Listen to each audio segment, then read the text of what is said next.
Assalamualaikum warahmatullahi wabarakatuh. Perkenalkan, nama saya Wahyudi Haryanto, dosen pengampu dari mata kuliah Kecerdasan Buatan. Sebelum melakukan perkuliahan,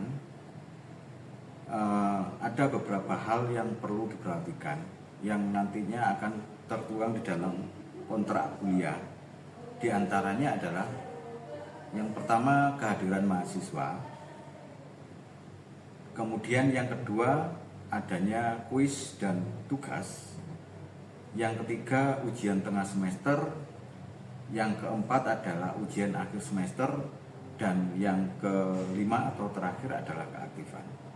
Di mana poin-poin tersebut memiliki poin-poin yang berbeda yang akan mempengaruhi dari penilaian di waktu akhir nanti, sehingga mahasiswa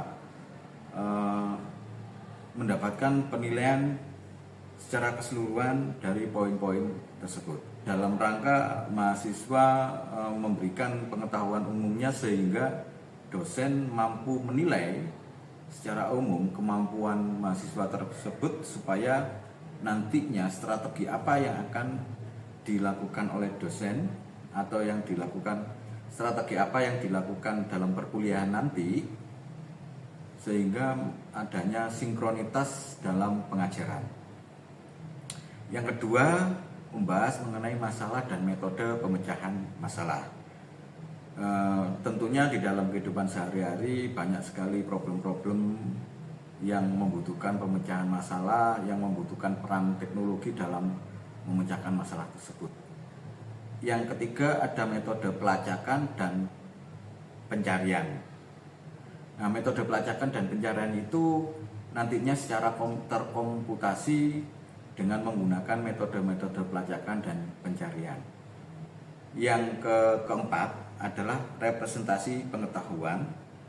Yang kelima itu ketidakpastian dan faktor kepastian, di mana dari problem-problem yang mengandung unsur-unsur ketidakpastian dan unsur-unsur dari kepastian itu sendiri dengan beberapa metode pemecahannya. Yang selanjutnya adalah constraint satisfaction problem, di mana itu adalah kita akan mencari problem-problem dan pemecahannya.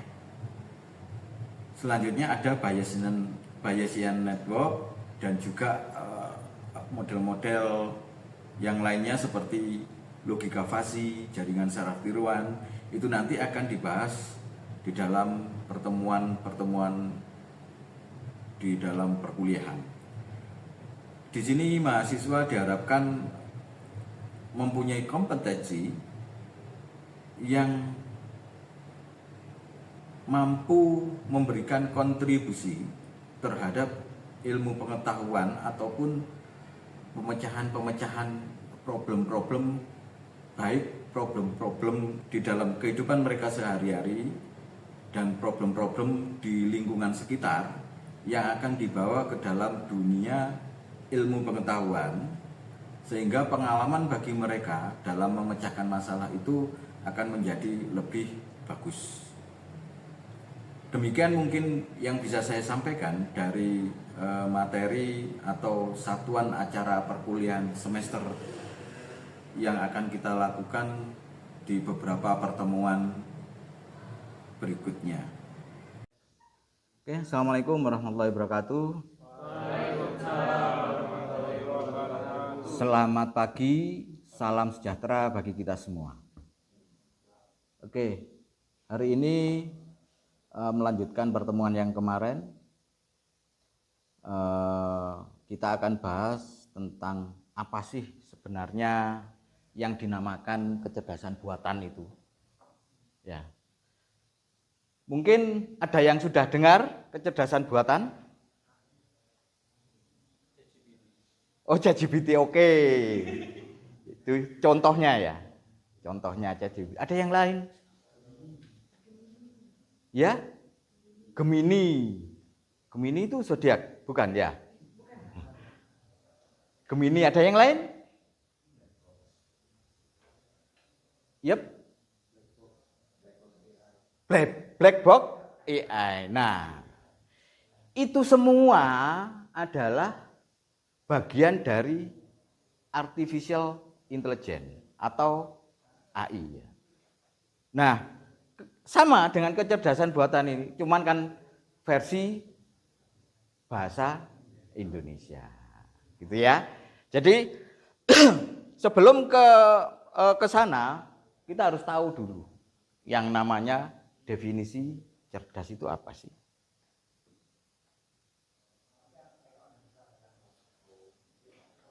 Ada yang tahu definisi cerdas? Cerdas adalah, ya, Mas, mungkin? Ya. Berdasarkan pengalaman. Ada lagi yang lain? Pengalaman berupa apapun ya, Mas ya. Baik itu pengalaman hidup Anda, ya kan? Pengalaman diputus pacar mungkin. Oh, enggak. Ada yang lain? Kemampuan berpikir. Semuanya itu adalah bagian dari kecerdasan. Anda belajar ini ya, kan pengalaman juga. Pengalaman mendapatkan apa? Pengalaman mendapatkan pengetahuan. Sehingga akan diproses oleh otak Anda bahwa nantinya ketika Anda mendapatkan suatu problem akan mengambil dari pengalaman Anda itu, outputnya nanti diproses oleh otak, outputnya nanti Anda bisa menyelesaikan masalah A, B, C, D dan seterusnya. Nah, tentunya setiap orang pasti beda penyelesaiannya kan? Karena apa? Pengalamannya beda. Betul sekali. Good. Nah, ini bisa dikatakan definisi cerdas itu kemampuan untuk mengerti. Kemampuan untuk mengerti atau memahami sesuatu, ya, memahami sesuatu dengan cepat dan tepat. Kemampuan untuk mengerti dan memahami sesuatu dengan cepat dan tepat. Nah, untuk bisa memahami sesuatu dengan cepat dan tepat ini tadi perlu apa? Pengalaman, pengetahuan, ya, dan apalagi Anda belajar di sini termasuk pengetahuan, juga pengalaman, ya. Kemudian yang kedua, perilaku cerdas itu dapat ditandai oleh atau diperoleh dengan belajar. Nah, tadi belajar, mengerti, memecahkan hal yang bersifat mendua atau kontradiktif. Mendua itu bukan berarti mendua yang itu loh ya, enggak. Jadi ada problem-problem yang perlu pemecahan ya ketika itu ambigu, ngerti ambigu ya? Enggak jelas. Enggak jelas. Jadi pengalaman, mengerti dari pengalaman, memahami sesuatu itu bagian dari cerdas itu sendiri. Ya. Dari sini paham? Bisa dimengerti ya? Oke, good. Kita lanjutkan.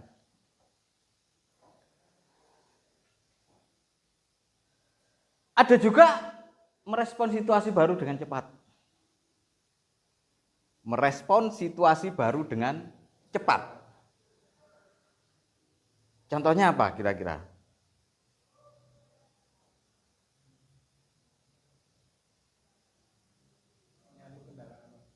Menyalip kendaraan. Respon dengan cepat ya. Kalau ada kendaraan di depan disalip gitu. Itu kan otomatis ya, respon. Atau menolong orang, itu kan respon. Respon itu tadi berdasarkan apa? Kembali lagi ke tadi. Berdasarkan pengetahuan yang kita miliki. Ada yang responnya foto-foto. Ya kan? Nggak ditolong tapi foto-foto. Beda toh? Ada yang responnya langsung, oh kasihan, langsung ditolong. Berarti, yaitu tadi, berdasarkan pengalaman tadi, ya, pengetahuan Anda selama ini bagaimana? Akan menjadikan output Anda nanti seperti apa. Kemudian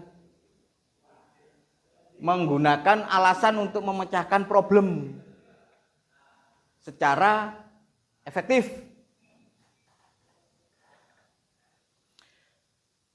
Ketika ada masalah, alasan yang mendasari Anda untuk memecahkan suatu masalah itu tadi,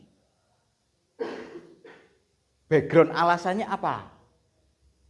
Misalkan seperti itu. Jadi ketika ada problem, otomatis kan Anda respon toh? Otomatis Anda respon, melakukan apa, kan tergantung respon dari masing-masing ya. Nah itu tadi pasti didasari oleh kenapa sih saya melakukan ini? Kenapa saya harus melakukan itu? Alasannya apa? Seperti itu. Kemudian berurusan dengan situasi yang membingungkan tadi, ambigu. Membingungkan itu ya kadang tidak benar, kadang tidak salah. Ya, kan ambigu. Contoh penyelesaian masalah-masalah tentang lingkungan sosial itu kan nggak bisa diselesaikan secara benar dan salah, ya kan? Nggak bisa. Penyelesaian lingkungan sosial itu kan berbeda dengan keilmuan sains yang pasti ya dia harus, kalau nggak benar ya salah kan. 01 tadi. Nah kaitannya itu nanti penyelesaiannya bisa dengan logika fazi gitu ya. Jadi masalah-masalah yang ya misalkan tidak ke kanan, tidak ke kiri. Nah itu nanti penyelesaian itu diwadahi oleh yang namanya logika fazi atau fazi logik. Ya. Tahu fazi logik? Tahu ya? Pernah dengar ya? Minimal pernah dengar lah. Kalau nggak pernah dengar kan kayaknya nggak enak gitu. Kalau nggak pernah dengar. Karena kita kan bergerak di bidang teknik itu minimal pernah dengar. Tapi nanti itu pembahasan logika fazi itu nanti di pertemuan berikutnya. Pasti nanti kita bahas tentang logika fazi atau fazi logik. Itu menggantikan logika yang 01. Jadi fazi logik itu antara 0 dan 1, rentang. Jadi nggak pasti 0, ya nggak pasti 1, tapi rentang itu. Ya. Misalkan dingin, panas, apa lagi? Hangat. Terus mungkin cepat, lambat. Nah, variabel-variabel itu kan apa namanya? Variabel-variabel itu kan setiap individu kan berbeda. Mungkin si A merasa hari ini dingin, si B enggak dingin kok. Nah itu loh, rentangnya itu. Kayak contoh AC. AC itu kan ada, misalkan Anda setting sejuk, ya dia mengeluarkan antara suhu sejuk itu berapa. Tapi setiap AC beda loh ya. Setiap AC beda. Jadi sejuknya misalkan AC merek A sama AC merek B itu tentu berbeda. Dinginnya merek A dan dinginnya merek B itu juga berbeda. Walaupun rentangnya itu enggak terlalu besar atau selisihnya enggak terlalu besar. Memahami dengan cara biasa atau rasional. Cara biasa atau rasional. Tahu rasional ya? Jadi enggak melebih-lebihkan. Anda punya problem, enggak melebih-lebihkan problem Anda menjadi lebih besar, enggak. Secara rasional saja. Kalau rumah saya dengan jarak antara kampus misalkan 20 km dengan lalu lintas yang padat, saya harus berangkat jam berapa? Kan gitu. Nah, itu rasional. Enggak dilebih-lebihkan itu, waduh nanti padat, saya harus bangun pagi-pagi. Nah, itu kan terlalu berlebihan juga gitu loh. Terlalu berlebihan juga. Jadi perlu perhitungan ya, rasional itu. Menerapkan pengetahuan untuk memanipulasi lingkungan. Menerapkan pengetahuan untuk memanipulasi lingkungan itu ya kayak Anda yang selama ini belanja langsung ke penjualnya. Sekarang bagaimana Anda belanja? Nah, terutama yang cewek-cewek ini suka. Nah, itu. Datang sendiri barangnya. Bim salah bim, datang sendiri barangnya. Oke. Dari sini mungkin ada yang ditanyakan. Yap. Tadi berdasarkan dari yang Pak Widi sampaikan kalau AI itu belajar dari pengalaman. Apa bedanya dengan mesin-mesin otomatis yang ada di pabrik?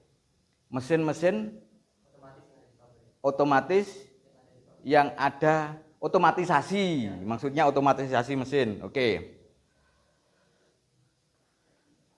Jadi gini, kecerdasan alami dan kecerdasan buatan. Mesin, teknologi itu adalah kecerdasan buatan. Yang kecerdasan alami itu adalah pengetahuan tadi, ya, yang dari pengetahuan, pengalaman yang dialami oleh manusia. Itu kecerdasan alami. Ini transfer. Jadi bagaimana caranya pengalaman manusia ini, ya, contoh-contohlah tadi belanja pengalaman manusia ini. Oh, saya belanja ke orang itu secara langsung, ya kan? Gimana sih saya tetap esensinya belanja, tapi saya nggak harus capek-capek datang. Paham ya? Nah, oke, dianalogikan ke pabrik tadi ya. Pabrik sama juga. Coba kalau misalkan manual ya. Apa? Pabrik apa misalkan? Apa? Seperti robot yang sudah di setting untuk sebuah event tertentu. Misalnya dari pindah ke A ke B gitu dalam. Oh, ini. Misalkan ginilah. Tahu mesin engrave atau mesin apa itu yang CNC ya. Tahu ya CNC ya? Cicit gitu ya. Nah, itu kan berat inputannya apa? Gambar tuh. Nah, pengalaman manusia tadi yang tadinya gini, ya kan? Dituangkan bagaimana cara kita supaya nggak lagi mahat, akan tetapi diwakili oleh sebuah alat. Tentunya nggak langsung jadi seperti itu. Perkembangannya, contoh perkembangan misalkan kamera, perkembangannya nggak kayak sekarang toh, bertahap. Oh, kurang gini, akhirnya diperbaiki. Evaluasi dari pengalaman yang kalau pakai rasio segini ya nanti hasilnya segini. Nah, itu kan pengalaman namanya. Akhirnya diubahlah menjadi produk-produk teknologi yang sekarang. Tentu perubahannya nggak langsung gitu ya, enggak lah. Dari perjalanan itu sehingga sampailah pada teknologi yang sekarang. Ada lagi? Bisa diterima Masnya? Oke. Ada lagi? Mungkin Mas Aufal? Oh, enggak ada. Yang lain? Mas? Mas siapa ini, saya lupa namanya. Oh, Mas Pandu ya. Mas. Kalau kan AI dan machine learning itu hampir sama atau Oke. itu cuma turunan atau kelanjutan dari machine learning? Machine learning ya. Nanti kaitannya dengan deep learning. Machine learning itu gini. Jadi mengelola inputan tadi, atau mungkin bisa saya contohkan apa tadi? AI. Kalau AI itu kan dia ngambil ya. Dia bisa memutuskan seperti itu, bisa memutuskan misalkan yang diinputkan ya, pertanyaan gitu ya. Bisa memutuskan seperti itu berdasarkan apa dia? Data atau data dari datanya tadi didapat dari iya toh. Pengguna bisa menginputkan data itu berdasarkan apa? Pengetahuan kan? Pengalaman, pengetahuan. Seperti itu kan? Nah, itu AI. Nah, kalau yang tadi apa? Machine learning. Nah, machine learning itu gini kan. Saya kasih gambaran umum saja, karena itu nanti juga ada di pertemuan berikutnya. Jadi misalkan gini, ini ada inputan.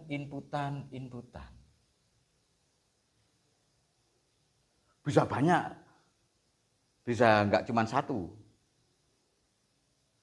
Ini diproses. Inilah secara umum kayak gini, outputnya. Prosesnya seperti ini di sini. Gambaran umumnya seperti ini. Tapi nanti metodenya macam-macam ya. Metodenya macam-macam, bisa banyak metode yang digunakan. Seperti itu. Mungkin dari pertemuan ini